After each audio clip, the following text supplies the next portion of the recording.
नमस्कार, welcome to commerce exam world. आज मैं आपके लिए फिर टॉप 10 क्वेश्चन लेकर आया हूँ टीजीटी, पीजीटी और जीआईसी के लिए।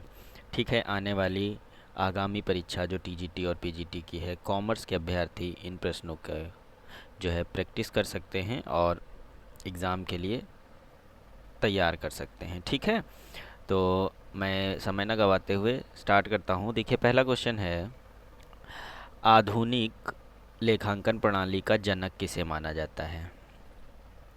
तो आधुनिक लेखा प्रणाली का जनक किसे माना जाता है? जे.आर. बार्टलीबाय को? नहीं, ये गलत है। लुईस प्रथम को? नहीं। फिलिप कोटलर को? नहीं। लुकास पेसोली को? जी हाँ, हमारे जो डबल एंट्री सिस्टम और आधुनिक अकाउंटिंग है उसके जनक लुकास पेसोली को माना जाता है। अब चलते हैं दूसरे क्वेश्चन की ओर। तो दूसरा क्वेश्चन क्या है? इसमें ये बोल रहा है, निम्नलिखित में से कौन सा कार्य लेखांकन का नहीं है, यानी लेखांकन का क्या कार्य नहीं है? तो देखते हैं हम। वैधानिक आवश्यकताओं को पूरा करना, ये काम है। व्यवसाय की संपत्तियों की रक्षा करना, ये भी काम है। अभिलेखों को व्यवस्थित करना, ये भी लेखांकन का कार्य है। लेकिन लाभ अधिकतमीकरण, लाभ को मैक्सिमाइज करना यानी प्रॉफिट मैक्सिमाइजेशन, ये लेखांकन या अकाउंटिंग का कार्य नहीं है। ठीक है, अब हम चलते हैं क्वेश्चन नंबर 3 की ओर। आप लोग कमेंट करते रहिए, मैसेज करते रहिए। अगर आपको कोई भी क्वेश्चन में प्रॉब्लम है और चैनल को ज़रूर सब्सक्राइब कर लीजिए कॉमर्स के रेगुलर क्लास के लिए और अच्छे अच्छे क्वेश्चंस के लिए। तो देखिए, इसमें क्या कहा है, एक व्यापार में 1 जनवरी को शुद्ध संपत्ति 6000, 31 जनवरी को 7500, यानी 1 जनवरी को शुद्ध संपत्ति 6000, 31 जनवरी को 7500। यदि जनवरी में मालिक द्वारा आहरण किया गया है 1000 का, तो जनवरी माह की शुद्ध आय क्या है? तो आपको शुद्ध आय निकालनी है। ठीक है, तो हम सबसे पहले क्या करेंगे, 31 जनवरी को हमारे पास 7500 रुपये थे, 1000 रुपये इसमें आहरण हो गया, तो हमारे पास कितने बचे? 6500। और हमारे पास पहले जो संपत्तियां थीं वो हमारी कितनी थीं? 6000। नहीं, यहाँ पे थोड़ा गड़बड़ हुआ है। आप ये देखेंगे कि हमारी जो संपत्तियां थीं क्लोजिंग, यानी जो हमारी संपत्तियां थीं 31 जनवरी को 7500 थी। अब इसमें आहरण 1000 का हुआ है, तो ये 8500 हो गया। और इसमें से अब हम 8500 से 6000 को हम घटा देंगे तो आपका 2500 आ जाएगा। ठीक है, तो यानी आपका जो शुद्ध आय है वो 2500 हो जाएगी। ठीक है ना। चलिए, अब हम लोग आगे बढ़ते हैं। इसके बाद हमको ये बताया गया है क्वेश्चन में कि prepaid insurance account is, Purvadatta बीमा खाता क्या है? तो जो पूर्वदत्त बीमा खाता क्या है? एक व्यय है? जी नहीं, ये प्रीपेड है, व्यय नहीं है। एक आय है? जी नहीं, ये आय भी नहीं है।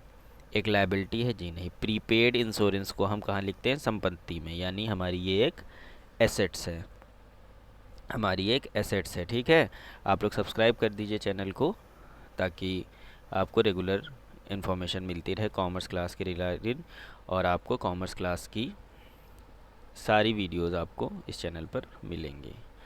ठीक है, अब हम आगे क्वेश्चन करते हैं। क्वेश्चन नंबर 5 में क्या है, निम्नलिखित में कौन सा व्यक्तिगत खाता है, यानी which of the following is a personal account? इनमें से पर्सनल अकाउंट कौन सा है? तो प्रीपेड अकाउंट ये भी पर्सनल है, ड्राइंग अकाउंट ये भी पर्सनल है, आउटस्टैंडिंग ये भी पर्सनल है, यानी इनमें से सब। तो इसमें आंसर क्या चला जाएगा? आपका डी चला जाएगा। उपयुक्त में से सभी जो है पर्सनल अकाउंट है। आप ये मान लीजिए जितने भी प्रीपेड, ड्राइंग, आउटस्टैंडिंग, एक्रूड, अनएक्रूड ये अकाउंट्स होते हैं, ये सब पर्सनल अकाउंट में ही जाते हैं। ठीक है, चलिए क्वेश्चन नंबर 6 में हम आते हैं। अब बताइए, निम्नलिखित में से कौन सा समीकरण सही नहीं है? Which of the following equation is not correct? तो इसमें से कौन सी इक्वेशन सही नहीं है? चलिए हम देखते हैं। Assets equal to liability plus capital, जी हाँ, लायबिलिटी और कैपिटल को जोड़ेंगे एसेट्स आ जाएगी, सही है। Capital is equal to assets minus liabilities, अगर एसेट्स और लायबिलिटीज़ को लेस करेंगे कैपिटल आ जाएगी, बिल्कुल सही है। Liabilities is equal to assets minus capital, अगर आपको लायबिलिटी निकालनी है तो एसेट्स से कैपिटल को लेस करेंगे, लायबिलिटी आ जाएगी, बिल्कुल सही है। डी में देखते हैं, liabilities is equal to assets plus capital, अगर हम एसेट्स और कैपिटल को जोड़ेंगे तो लायबिलिटी नहीं आएगी, जी नहीं, ये गलत है, यानी कि आपका क्वेश्चन नंबर क्या हो जाएगा, 6 का डी हो जाएगा। ठीक है, अब हम आते हैं क्वेश्चन नंबर 7 पे। आप लोग वीडियो को शेयर कर दीजिए और चैनल को सब्सक्राइब कर दीजिए टीजीटी, पीजीटी और कॉमर्स की सभी टॉपिक वाइज क्लासेस के लिए। इसके बाद क्या है, स्वामी द्वारा अपने निजी प्रयोग हेतु व्यवसाय से माल निकालने के पर क्रेडिट किया जाएगा, यानी अगर व्यवसाय से माल निकालने पर क्या क्रेडिट किया जाएगा, goods withdrawn bye proprietor from the business for his personal use will be credited, अगर कोई व्यापारी अपने प्रयोग के लिए माल को निकालता है तो उसे किस खाते से क्रेडिट किया जाएगा, सेल अकाउंट से, जी नहीं, गलत है। सप्लायर अकाउंट से नहीं, स्टॉक अकाउंट से नहीं, परचेज अकाउंट से। इसकी जनरल एंट्री क्या होती है, drawing account debit to purchase account, यानी हम परचेज अकाउंट को क्रेडिट करेंगे। क्वेश्चन नंबर 8 पे हम आ जाते हैं। तो क्वेश्चन नंबर 8 में क्या बताया गया है कि chartered accountants act was enacted in year, chartered accountants अधिनियम पारित हुआ, चार्टर्ड अकाउंटेंट अधिनियम कब पारित हुआ, वर्ष 1951 में, वर्ष 1955 में, वर्ष 1959 में या वर्ष 1949 में। तो जो हमारा चार्टर्ड अकाउंट अधिनियम था वो 1949 में पारित हुआ था, यानी आपका आंसर डी सही हो जाएगा। ठीक है, क्वेश्चन नंबर 8 का लास्ट के 2 क्वेश्चन बचे हैं, आप अच्छे से देखिए। मैं और लंबी मैराथन वीडियो ज़रूर बनाऊंगा, लेकिन आप लोगों का सपोर्ट चाहिए। वीडियो को शेयर करिए, वॉच करिए और कमेंट करके मुझे बताइए आपको किस टॉपिक पे कॉमर्स के किस टॉपिक या किस चैप्टर के क्वेश्चंस प्रैक्टिस के लिए चाहिए या टॉपिक चाहिए, तो मैं उसको कवर करूँगा। ठीक है, अब हम अगला क्वेश्चन लेते हैं। इस क्वेश्चन में है, एक व्यापार में शुद्ध मूल्य का क्या अर्थ है, एक व्यापार में शुद्ध मूल्य का क्या अर्थ है।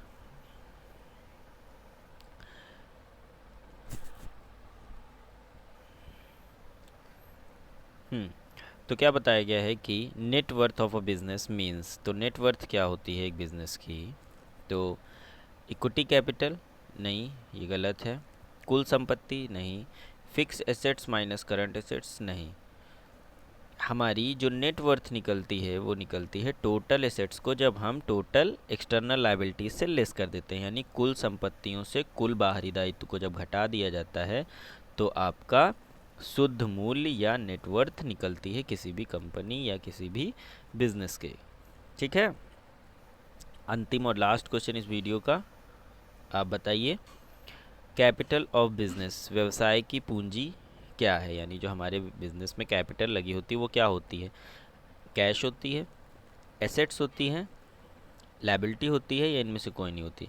तो जो हमारी एसेट्स होती है वो हमारी लायबिलिटी होती है, सॉरी, जो हमारी कैपिटल होती है वो हमारी क्या होती है, वो हमारी लायबिलिटी होती है, क्योंकि जो हमारी एसेट्स का पार्ट होता है उसे हम बिज़नेस में लगा देते हैं तो फिर वो कैपिटल बन जाती है, और कैपिटल बनने के बाद वो हमारी लायबिलिटी हो जाती है कि हम उस कैपिटल को किस तरह से यूज़ करते हैं और बिज़नेस में किस तरह से उसे हम प्रयोग करते हैं। ठीक है, तो ये आज के टॉप 10 क्वेश्चन हैं, आप इन्हें देखिए, आपके एग्ज़ाम में बहुत काम आएंगे। कॉमर्स रिलेटेड कोई भी एग्ज़ाम है उसके लिए मैं लगातार प्रैक्टिस कराता रहूँगा, और आप जो है मेरे चैनल को सब्सक्राइब कर लीजिए। Have a nice day.